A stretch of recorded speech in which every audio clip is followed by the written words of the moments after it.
किसान आंदोलन को लेकर आगे की तस्वीर किस तरीके की नजर आती है, इस पर बात करने के लिए हमारे साथ मौजूद हैं बहुत ही खास मेहमान। हमारे साथ केंद्र सरकार में केंद्रीय जल शक्ति मंत्री गजेंद्र सिंह शेखावत जी हमारे साथ जुड़ रहे हैं। शेखावत सर, बहुत बहुत स्वागत है आपका न्यूज नेशन पर। सर, पूरा देश इस वक्त आपसे यही समझना चाहेगा कि किसान आखिर केंद्र सरकार की बात को क्यों नहीं समझना चाह रहे, क्यों किसानों को लग रहा है कि ये जो तीनों कानून हैं ये किसान विरोधी है।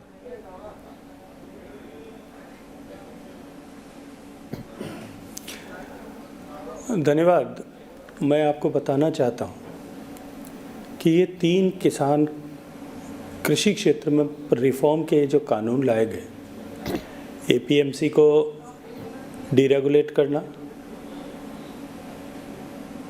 एसेंशियल कमोडिटी एक्ट को डीरेगुलेट करना और उसके साथ साथ में एश्योर्ड प्राइस पर अगर किसान खेती करे तो उसे प्रोटेक्शन के लिए सुविधा प्रदान करना। इन तीन कानूनों को केवल आप आइसोलेशन में केवल इन तीन कानूनों के साथ रख करके देखें, ऐसा नहीं है जी।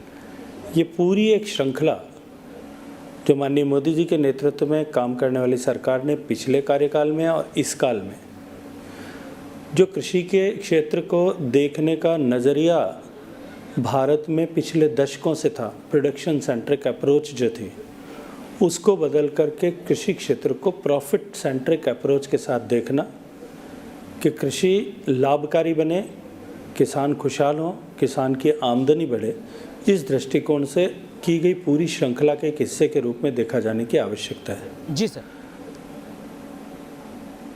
भारत के कृषि क्षेत्र में जो आमूलचूल परिवर्तन पिछले दशकों में हुआ, भारत जो खाद्यान्न की कमी वाला देश था वहाँ से उठ कर के भारत खाद्यान्न की प्रचुरता वाला देश और उसके बाद में फूड एक्सपोर्टिंग नेशन ऐसा बन कर के उभरा। और ऐसे बदलाव के समय, इस ट्रांसफॉर्मेशन के समय जो इस सेक्टर को देखने की अप्रोच थी, उसमें जो बदलाव आना चाहिए था वो दुर्भाग्य से नहीं आ पाया, क्योंकि उस समय में जो सरकारें थी, पॉलिसी पैरालिसिस ही उन सरकारों का यूएसपी हुआ करता था। जी।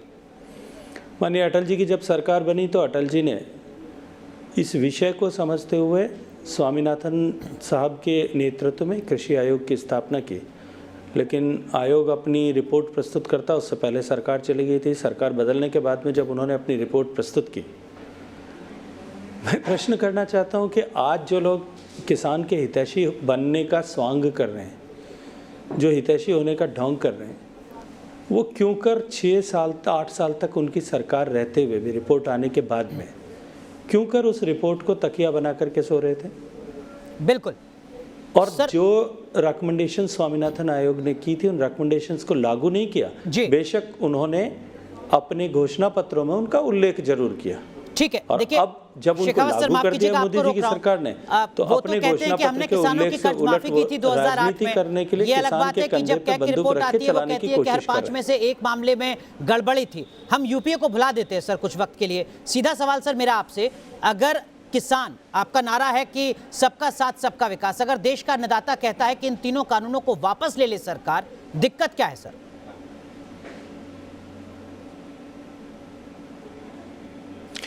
देखिए, मैं आपसे एक प्रश्न पूछना चाहता हूँ, क्या देश में किसान केवल पंजाब के कुछ हिस्से और हरियाणा के कुछ हिस्से में ही है, या किसान केवल इतना ही है जो आपको सड़क पर बैठा हुआ अभी दिखाई दे रहा है, या किसान इतना ही है जो लोकतांत्रिक व्यवस्थाओं को धूमिल करने का प्रयास कर रहा है, या किसान क्या वही लोग हैं जो लोग सारे ही ऐसे आंदोलन जो प्रायोजित रूप से किए जाते हैं, उन आंदोलनों में अपनी खोई हुई राजनीतिक ज़मीन को वापस हरा करने के लिए वहाँ दिखाई देते हैं?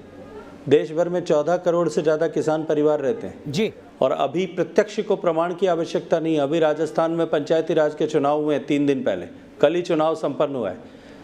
चुनाव में ग्रामीण क्षेत्र के 2-2.5 करोड़ मतदाताओं ने मतदान किया है, और मतदान ऐतिहासिक रूप से भारतीय जनता पार्टी को सफल बनाते हुए शेखावत जी, जो बात आप कह रहे हैं, क्या इसका मतलब ये माना जाए कि इस वक्त जो किसान सड़कों पर हैं, विरोध प्रदर्शन कर रहे हैं, वो किसी राजनीतिक सोच के तहत, राजनीति से प्रेरित होकर सड़कों पर उतरे हुए हैं?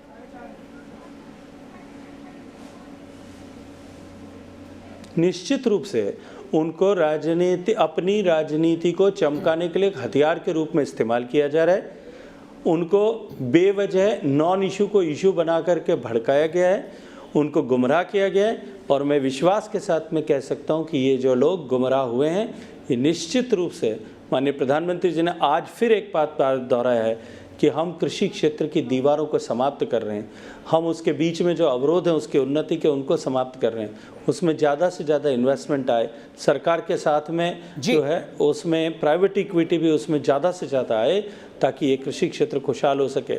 आज हम दुनिया के सबसे बड़े एक्सपोर्टिंग नेशंस की श्रृंखला में तो जाके खड़े हो गए, हम दुनिया के सबसे बड़े उत्पादक भी बन गए। राजनीति से प्रेरित हैं। आप ही के सहयोगी पीयूष गोयल का एक बयान इस वक्त आया जिसमें वो करें कि जो किसान आंदोलन है वो लेफ्टिस्ट और माओवादियों के हाथ में चला गया है। प्रेरित लोगों ने उनका इस्तेमाल करके उनको इस तरह के काम करने के लिए मजबूर किया। जी, पीयूष गोयल तो कह रहे हैं सर कि आंदोलन पूरा माओवादियों के हाथ में चला गया। आप इत्तेफाक ऐसे रखते हैं इस बात से? चेहरे जो शाहीन बाग में भी दिखते हैं, ऐसे चेहरे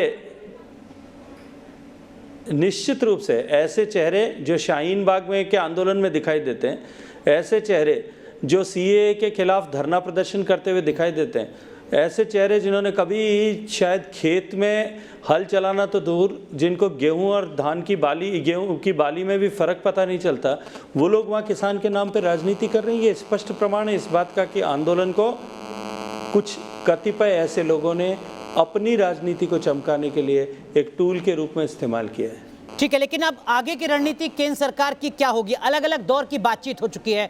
देश के प्रधानमंत्री लगातार ये समझाने की कोशिश कर रहे हैं किसानों से कि ये कानून आपके पक्ष के हैं, आपको इनसे फायदा पहुंचेगा। देश के गृह मंत्री खुद इस पूरे मामले पर नजर बनाए हुए हैं, लगातार वो भी बातचीत अपने स्तर पर करते जा रहे हैं। कृषि मंत्री लगातार सक्रिय हैं, लेकिन हालात सुधरते नजर नहीं आ रहे हैं। आगे की रणनीति केंद्र सरकार की क्या हो सकती है सर?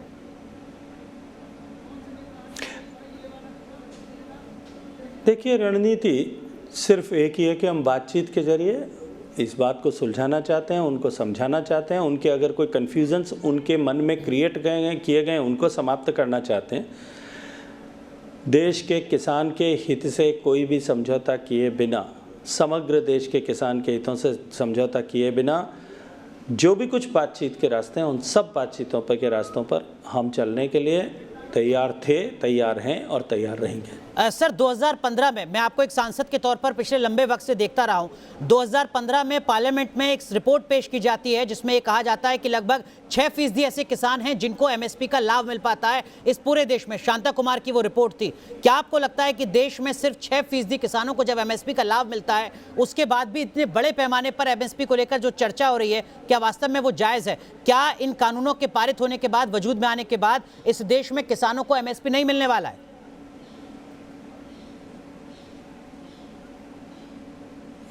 देखिए, बिल्कुल प्रश्न ही गलत है कि देश में किसानों को एमएसपी नहीं मिलने वाला है। कम से कम माननीय मोदी जी की सरकार में नीति और नीयत पे कोई संदेह नहीं कर सकता।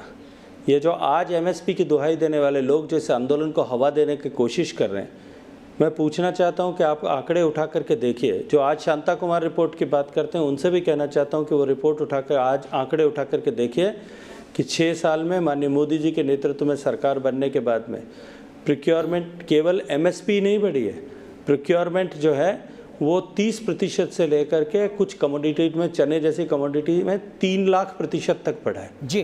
किसान को जितना लाभ एमएसपी बढ़ने से हुआ है, उससे कहीं अधिक लाभ जो है कि अधिक किसानों को लाभ वो प्रोक्योरमेंट बढ़ने के कारण हुआ है। 3,25,000 करोड़ रुपए से ज़्यादा धनराशि किसान के खाते में पिछले 5 साल में एमएसपी बढ़ने और प्रोक्योरमेंट बढ़ने के कारण से एडिशनल गई है। ठीक है, तो आप करें कि एमएसपी खत्म नहीं होने वाला। एक और सवाल जो लोगों के जहन में है वो ये कि इन कानूनों के तहत आप जो देश की मंडी व्यवस्था है उसको खत्म करने जा रहे हैं। वो आड़ती जो किसान के सुख दुख में उसके साथ रहता है, उसका कनेक्शन किसान से खत्म हो जाएगा। क्या वाकई ऐसा है सर?